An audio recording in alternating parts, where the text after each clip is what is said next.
If you think you've had crepes before, but you haven't had Swedish crepes, you have got to try these. Keep watching and I will show you how I make them. Pro tip, I measure all of my liquids on a kitchen scale. I don't get anything dirty except just the original bowl because I only measure by volume. It is such a time and dish saver. Blend until smooth. This will make such silky crepes. You want low to medium heat and then put in just enough batter so it almost reaches the edges. This will let you swirl it until it properly and evenly distributes on the regular frying pan. No special crepe pan is needed. Let it cook a couple minutes until it's nice and toasty brown.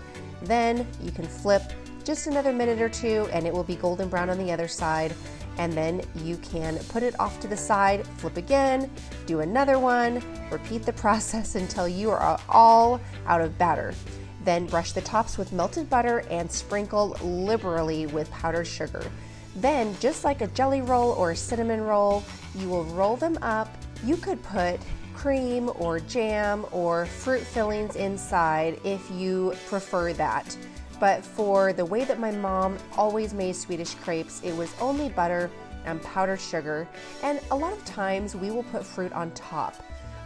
But today I am just putting syrup and more powdered sugar because I love that combination and it tastes so caramely and delicious. It is amazing. Wow. 2 thumbs up. It is truly incredible.